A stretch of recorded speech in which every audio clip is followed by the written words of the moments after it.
I've been seeing it in the comments last night. I've been seeing it the day before. I've been seeing it really since this story with The Rock and Cody, Rollins and Roman has really began to take shape. You see by the title of the video, Roman Reigns taking a back seat to The Rock. You know, I feel like it's all part of the story. There's been a lot of people that's been saying how ever since this story's been going on that Roman hasn't necessarily felt like a big deal. I mean, here we are, WrestleMania is just around the corner. Roman Reigns and Cody Rhodes are presumably a big time rematch, bigger than their match at WrestleMania 39.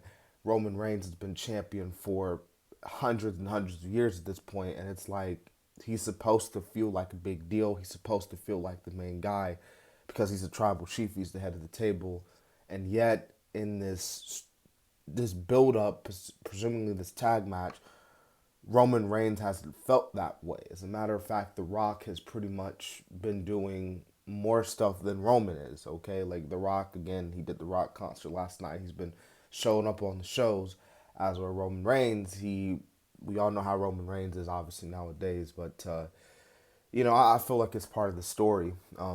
Again, people have been saying, oh, Roman's playing second fiddle to The Rock, and oh, Roman hasn't felt important, to the storyline.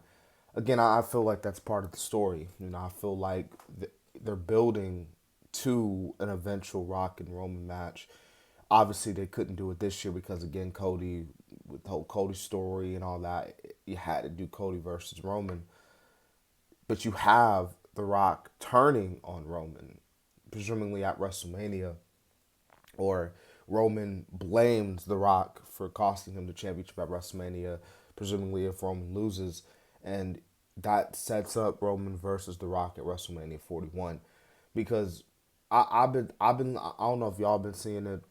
I'm sure you guys have, but if you haven't, I mean, I feel like there have been signs that Roman is not, he is just not feeling The Rock, I mean, remember he came out a couple weeks ago, told the crowd to acknowledge him, and then the crowd won't really acknowledge him, and then he was leaving, and then Heyman was like, "We can't leave because The Rock," and then he just was not feeling The Rock during his little speeches and all that, and then when The Rock did his typical outro, Roman stopped him, and Roman told Rock to acknowledge him, and Rock was just looking at him like, "Dude, look, I'm not like what like." I'm the high chief.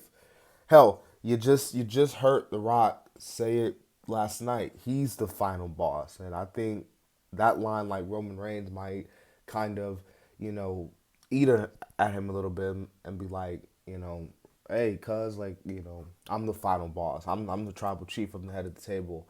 I won't be surprised if because next week Roman and Cody have a one-on-one segment if Cody kind of takes a dig at that and be like, hey, like I think you know your cousin's taking over. I think he's the real one we should be paying attention to instead of you. And Roman, he feeds off that attention. He feeds off that power, that authority, that acknowledgement. And I just think that plays into WrestleMania definitely. But that's what I feel like's happening. So I just feel like it's part of the story. I feel like it's gonna eventually lead up to an eventual Rock Roman match, presumably next year, WrestleMania. But we'll see. We'll see. But let me know in the comments, what do you guys think? Do you guys think The Rock, do you guys think Roman Reigns is playing second fiddle? Do you think he is, taking a back seat to The Rock or, Seth Rollins and all those guys? Just let me know what you guys think. And yeah.